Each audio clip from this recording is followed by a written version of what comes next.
Prokofyevna says one of the best lines in the entire section. She says to Ippolit that he's dying and he can't stop making speeches. And so she lets him have it. And yet at the same time, she feels desperately sorry for this consumptive. In effect, he's dying and she feels desperately sorry for him. So she's got these two kinds of sympathies for him. She sympathizes with him as a rebel.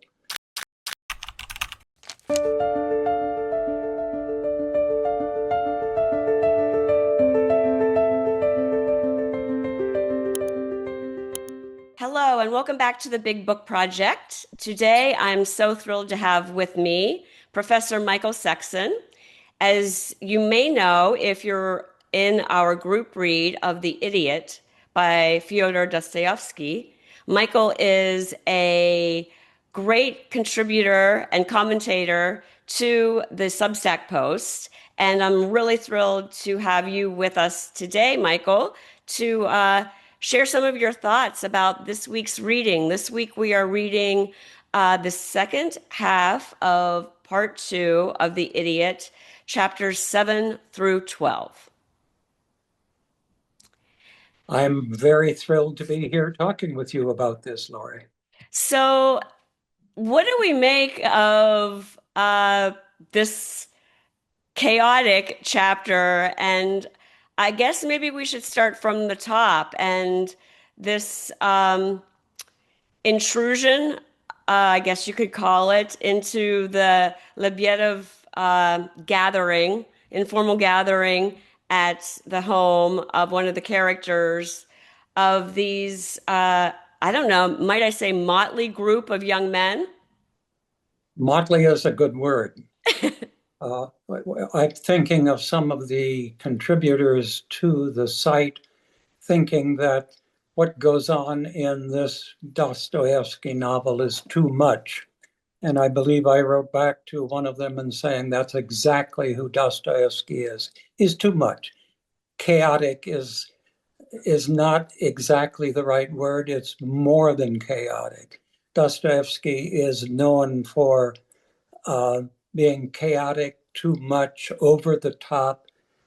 I suppose a positive way of looking at it is polyphonic or carnivalistic. You never know where you are. He has more than enough characters.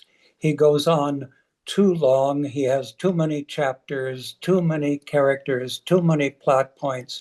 And yet, in spite of that, we keep reading.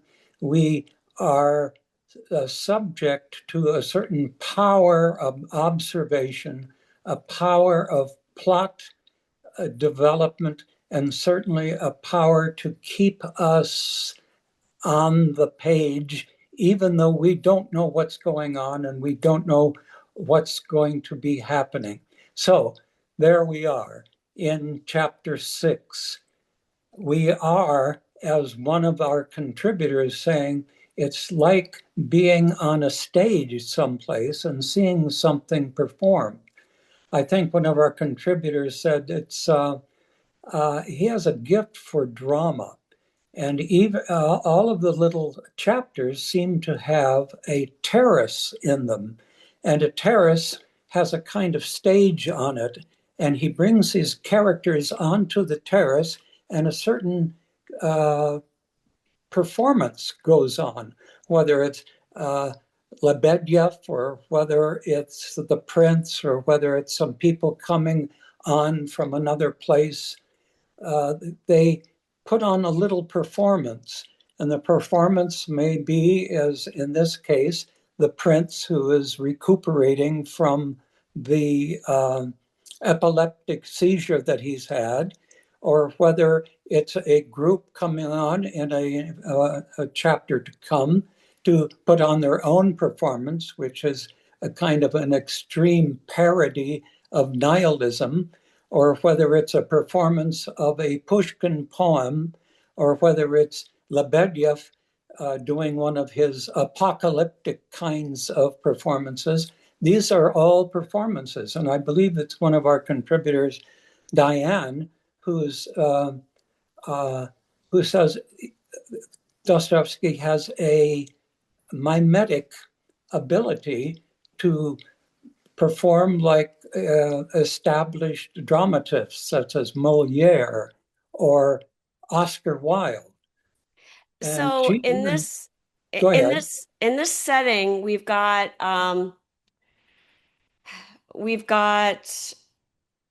people there visiting the prince, and we're informed that this group of guys is waiting to see the prince, demanding to see the prince for an audience with the prince, and he immediately knows what's up, why these guys are here.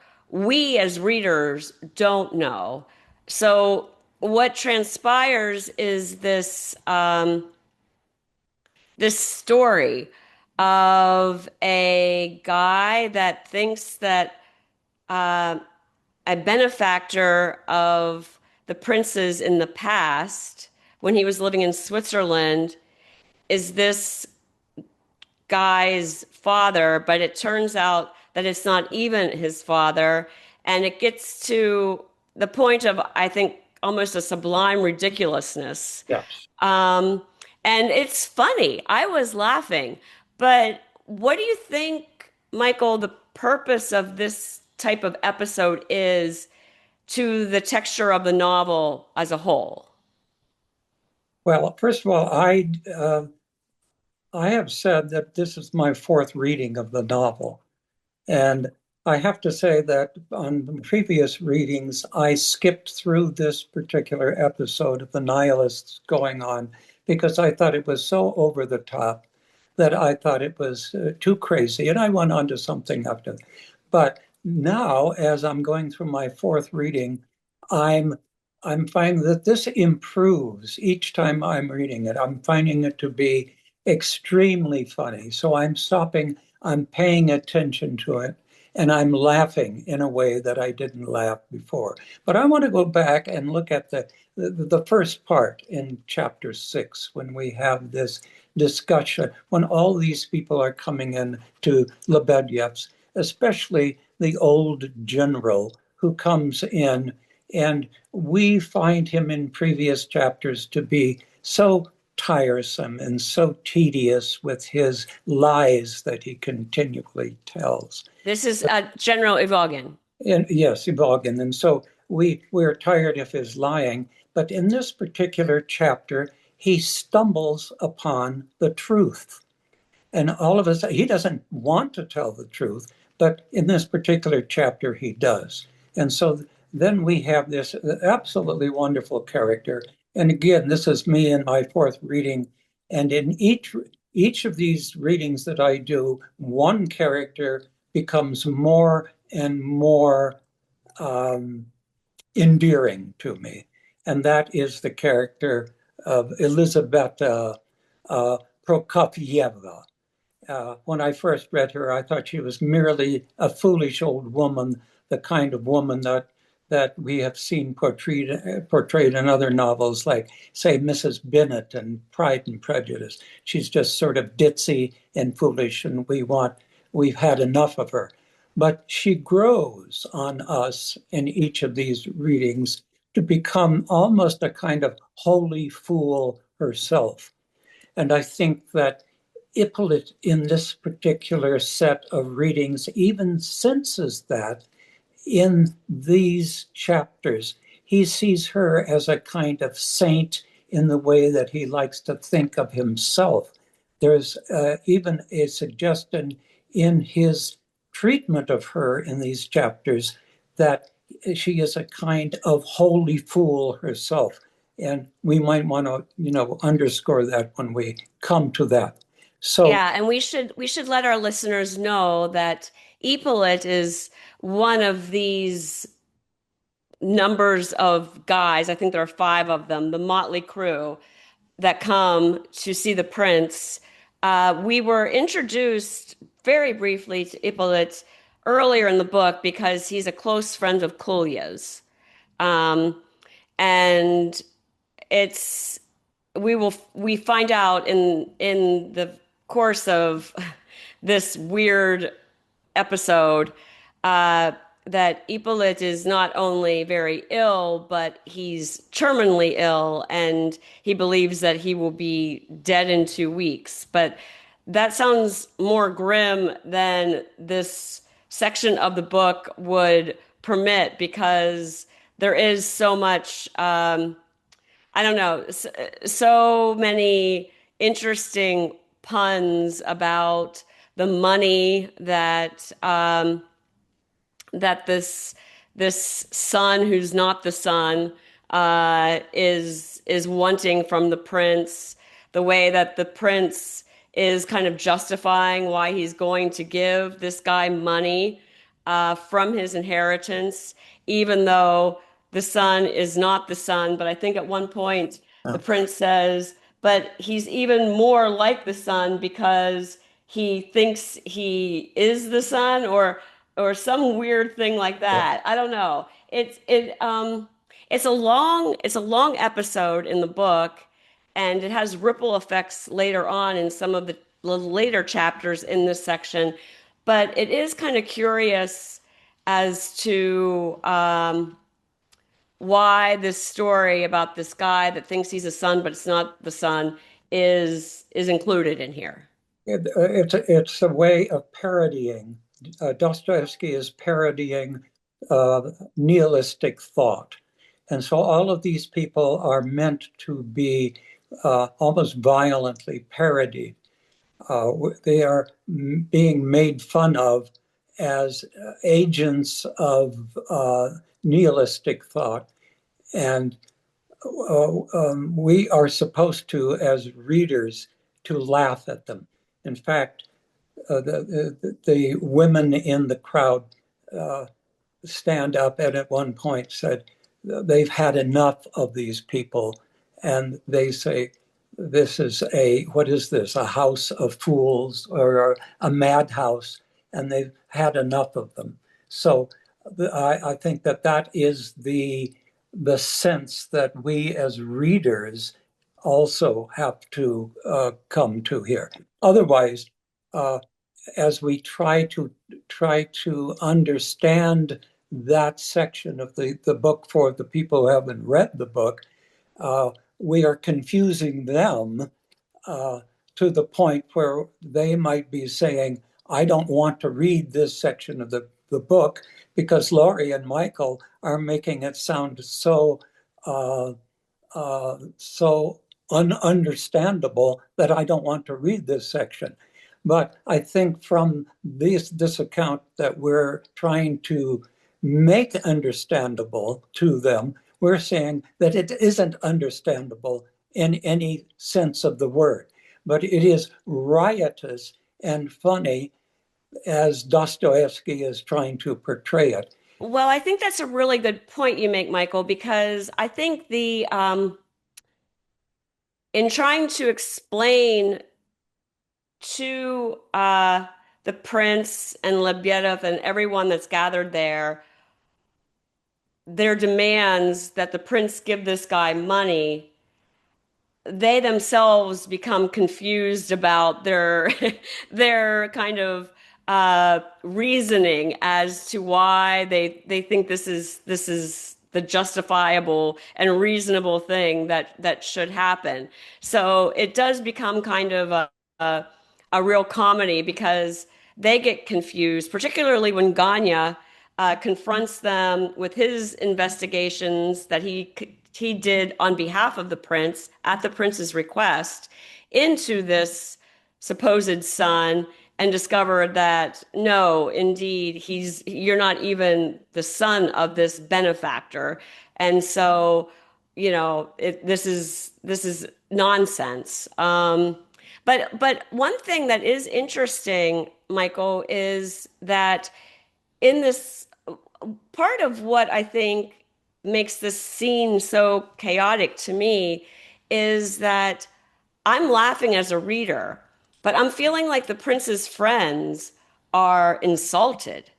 They think this is like so undignified for these guys just to come rushing into the room, demanding an audience, demanding money, and reading this ridiculous newspaper article that's very long and tells this kind of salaciously laden story about the prince. They're insulted by it, and in fact, Aglia at one point says, "If you don't like remove yourself or disassociate yourself from these guys, I never want to talk to you again." And Lizaveta Prokofyevna says one of the best lines in the entire section. She says to Ippolit that he's dying and he can't stop making speeches. And so she lets him have it. And yet at the same time, she feels desperately sorry for this consumptive. He's in effect, he's dying, and she feels desperately sorry for him. So she's got these two kinds of sympathies for him. She sympathizes with him as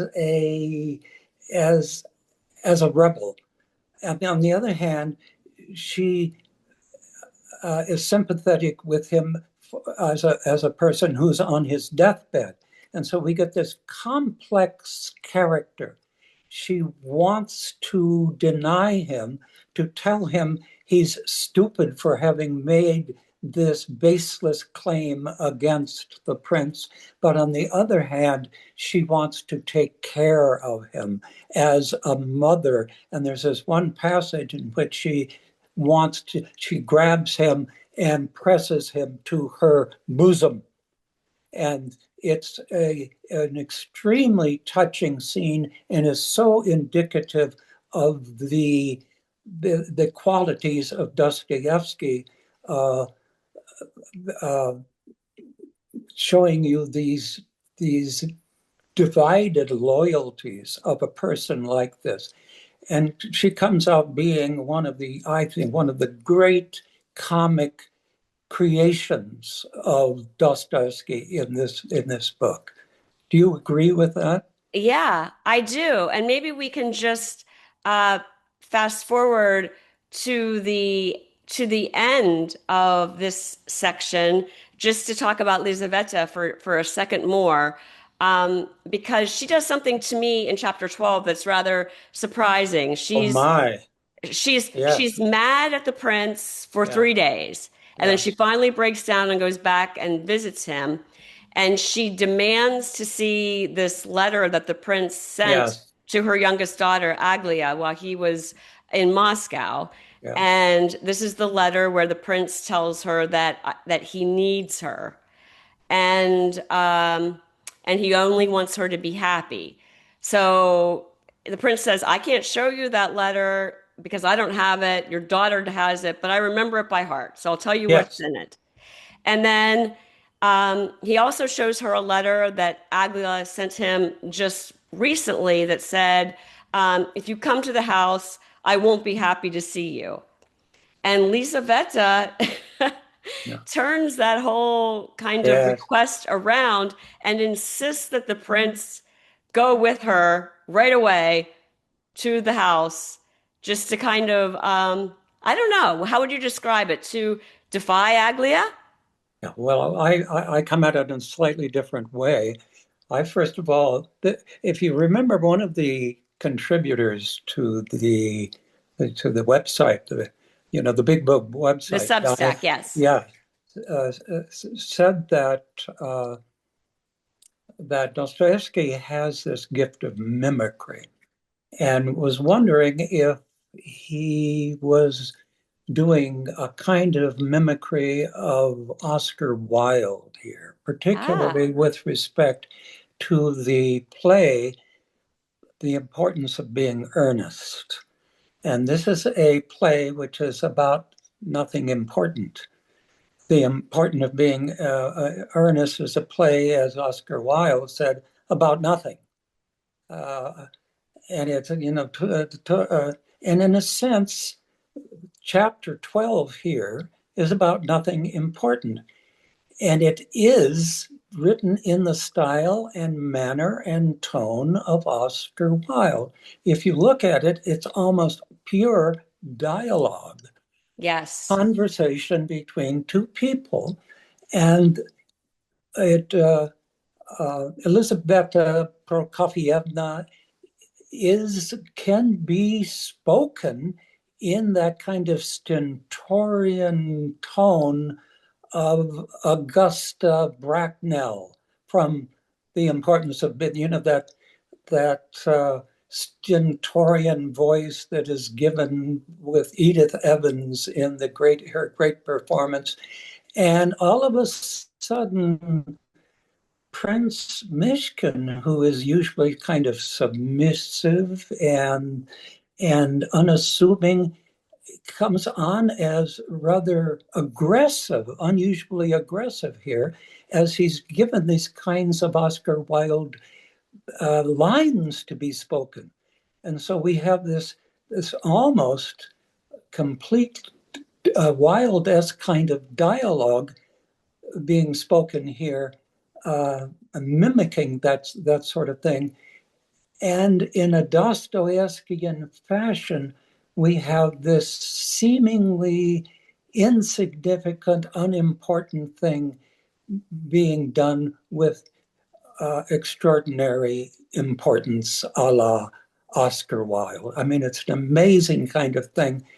The kind of thing that a lot of people would say you could take out of the book as a whole, and structurally it would not matter, because you could take out chapter 12 and nothing would matter structurally, but it would be a grievous loss to you and to me and to many other people who see the kinds of things going on there that Yeah, are so important to us on another level altogether. yeah, yeah. Yeah. Um, on another topic, we don't see much of Nastasya Filippovna in this section of this week's reading, Yeah, but but there she's is a hiding. She's very hiding in the background there. there's a very important scene He drives that by. Yes. happens when the guys are, dispersing and leaving Lebyedev's house, and a carriage goes by, Yes. and they can't really see who's in the carriage, but it stops just beyond the house. Yes. And out on the terrace is this gentleman, a friend of the Apachins, Yevgeny Pavlovich Radonsky, and the prince has just met him. And Nastasya Filippovna, the prince knows who it is. He recognizes her voice, and I think recognizes the grandeur of her carriage. They know she's in Pavlovsk with everyone else, but staying at a dacha. But she indicates that she's helped him somehow with some money brokers Yes. to kind of extend a debt he has, some kind of way of perhaps soiling his name in Yes. some way. And the prince calls this an intrigue, and he's very, very troubled by this. For quite a few pages in the book, he's contemplating, thinking, what is she up to? What is her goal? Why did she do this? And everyone is confused, but I don't know that many people see it in such a threatening manner as the prince does. Yes. She's hiding in the background, and her influence is going to be hiding there throughout, even though her physical presence is not going to be noticed until many, many chapters later. Her being is going to be there as a sinister influence in the background all the way through these kinds of chapters. Uh, as Dostoevsky needs her to be there in one way or another. But Yeah. we really do need to get back to the the whole presence of uh, the figure of Don Quixote, whom Okay, we, but first to your point on that, I want to just you kind of indicated a sense of foreboding. Yes. This kind of shadowy background. Oh, she's Yes. she's still there. She's still hanging She, around. She's up to no good. Because in a conversation at the end of chapter 11, before that wonderful chapter 12 we were just talking yeah, about, there's a conversation, and I think it's Kolya who says to the prince, um, or maybe it's the prince who says it, but someone says, I don't know why, but I'm afraid, as if something's hovering in the air, yeah, trouble flitting about like a yeah, bat, and yeah, I'm afraid. yeah. Isn't that good? Yeah, right. It is very good, very good. That's ominous. Okay, That's right. so you wanted to get back to our poor knight image Yes, of our the paranoid. prince. Yeah, yeah. That's been so foundational in the discussion of the Big Book Project, which is the notion of Don Quixote. And certainly with the concerns by Richard Pevier in his introduction to the translation that we're using of the book, it's foundational. The famous letter that Dostoevsky wrote to his cousin about the positively good man in the figure of the Christ, and the connection that he makes in the letter with the figure of Don Quixote, who he says is also a, a equally good person, but as he says, in a comic sense of the word, in the area of what he calls Christian literature. So he raises these two figures of the positively good man in Christ and in Don Quixote. And so Don Quixote becomes an enormously important figure in the book itself. And so, how do you read that in the in with the importance of that letter to his his cousin, and in the context of these chapters that we are reading today? Well, I Don guess Quixote. I guess I mentioned a bit of it in one of my posts from last week. So I don't know. I'm still struggling with the character of the prince. I just finished the post for tomorrow and state that Mhm. very perplexity, because I think that I kind of see the prince as a more complex and complicated character than Don Quixote. Um, and perhaps it's just because Cervantes didn't give us a lot of interiority of Don Quixote. This is a different style. We're kind of getting inside the prince's head a lot, where with Don Quixote, it's it's kind of like a picaresque, look at this crazy thing I did, and now I'm going to do this. And, we don't, I didn't feel, at least when I was reading Don Quixote, that I understood the internal workings of Don Quixote's soul. I, I think that the prince, I think that the prince sees himself in many ways as chivalrous. Um, but I think that he's also of a level of intelligence and perceptiveness that is missing in Don Quixote, as I understand Don Quixote. Okay. Well, I think we're going to be at odds with one another, Okay. Lori.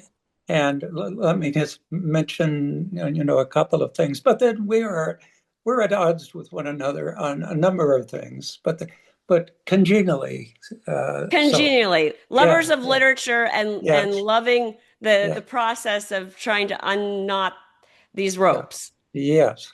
Well, two things. Let me mention two things. First of all, there is Miguel de Unamuno has written a book, which I still have to read, but the idea of it is so interesting to me. And it's called Our Lord Don Quixote. And he Oh, wrote it for the benefit of Mexican people, promoting the figure of Don Quixote as the figure to supplant the figure of Christ for the Mexican people. Instead of Jesus the Christ, he is promoting Don Quixote to do for them what Jesus the Christ has done for the traditional Christian world. And so he is promoting that figure for them. Now, I haven't read the book, but I'm about to now, given the interest that I now have in the figure of Don Quixote. And I'm wondering the argument that Unamuno is going to be making for Don Quixote as supplanting the Christ uh, in the book.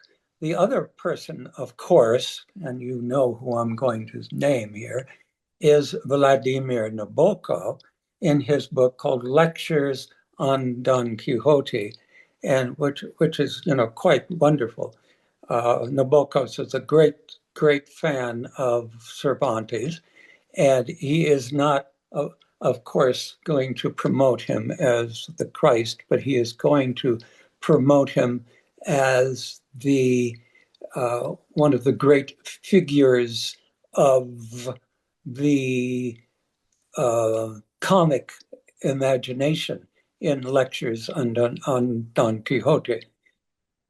So if you take away the kind of sentimentality and the kind of problems that are associated with the prince, uh, and we know what they are, and they haven't come up yet uh, blatantly with respect to Prince Myshkin. And one of them is the fact that of his lack of any kind of libido, his lack of a sense of sexuality.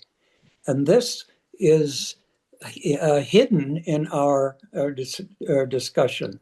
Uh, he at the end of chapter 1, the boys, Lebedev and Rogozhin, want to take him out to meet the ladies, and he uh, says straight off that he doesn't have anything to do with the ladies. And we know, of course, in the climactic chapter that he doesn't have a libido. He doesn't. He is an asexual kind of character. This is where Rogozhin comes in and supplies that kind of element that is missing for the benefit of Natasha. So we've got Vladimir Nabokov and Unamuno supplying that kind of information, as well as Aglaya thinking that Don Quixote has that romantic element associated with what she thinks of is necessary in a person fulfilling what she thinks of as the ideal that is there in the Pushkin poem that she recites to everybody. yes, So, yes. I mean, this is all part of Don Quixote supplanting what Myshkin cannot have. Um, yeah, I don't know. I personally feel more comfortable with the analogies of the Holy Fool with respect to Prince Myshkin. I understand the argument, I think, for Don Quixote. And obviously, um, the Apache sisters, they have been talking about the parallels with other people, with Yevgeny Pavlovich Radomsky as well, the guy that Natasha Filippova tried to insult or implicate or some weird thing. But I think that that there is. I don't think that the prince is portrayed as comically in this book as Don Quixote's portrayed in Cervantes, and I think that there is a reason for that, and I think it's because that this isn't. There's humor in this novel, but I think that really what it comes down to is that you know, that beautiful, perfect human, and is the prince that or not? And I don't necessarily think that I can see where, in reflecting back on Cervantes, one could argue that he is the perfected human. And obviously, the guy that you are going to read his book thinks he's a substitute for Christ. I would never go that far, but yeah, I'm just I'm a little uncomfortable just saying that Dostoevsky was totally influenced by Don Quixote in this novel. I think that was an influence.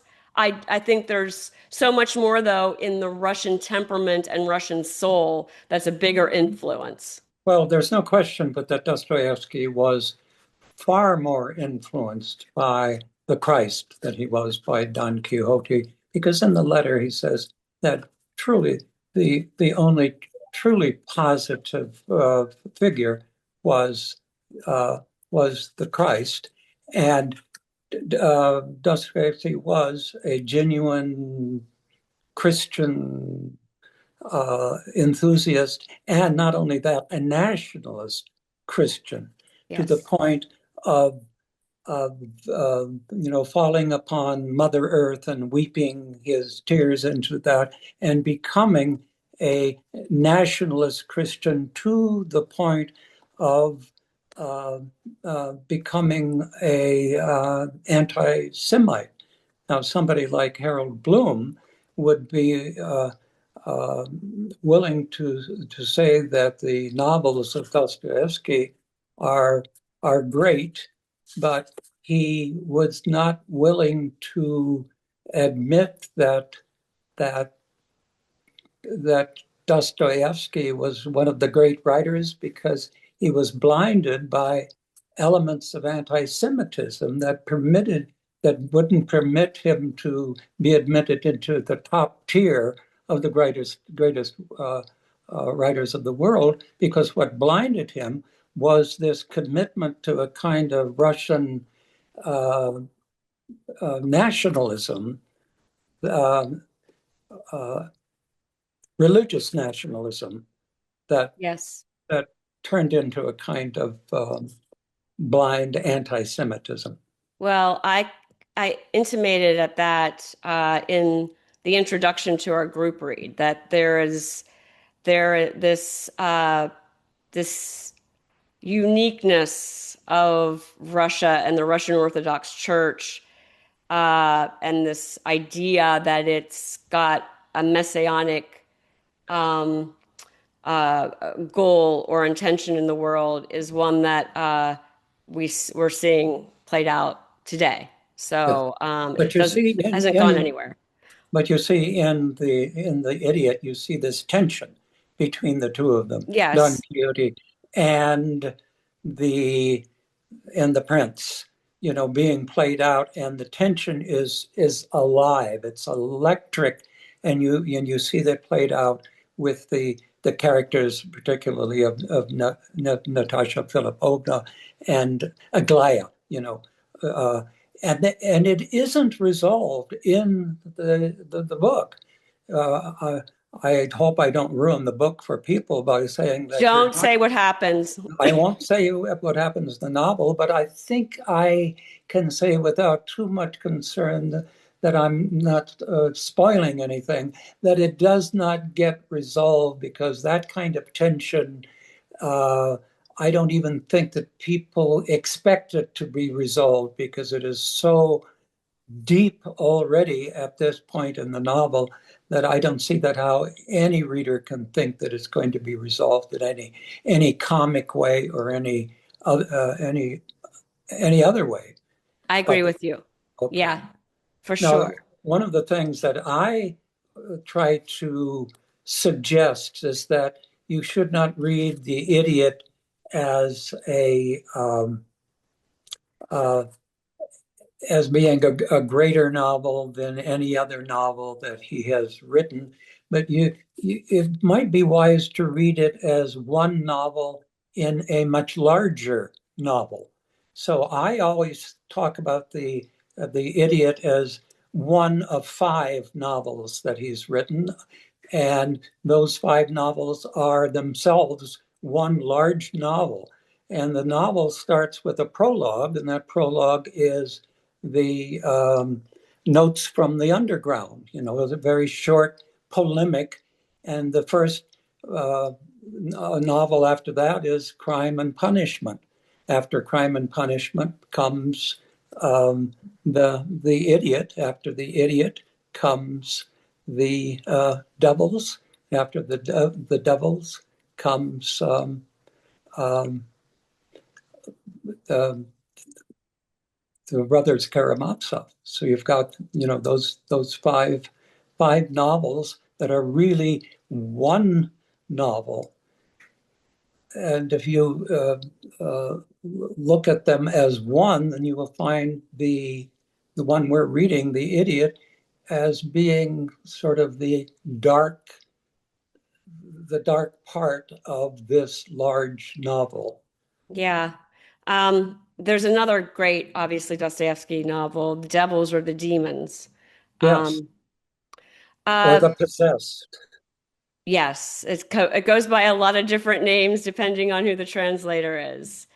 Um, what else about this section, Michael, did we miss or do you think we need to touch on today? Oh, there must be something. Yes, there must be something. I've made some notes here. Um, what do you think? What have we missed? Well, I keep coming back to Ippolit. It's one of his great characters. It's a kind of a double of the prince, uh, just as Rogoshin is a double of him in a negative sense. So the Ippolit becomes another kind of double of him in a way. Uh, uh, we did miss that really strange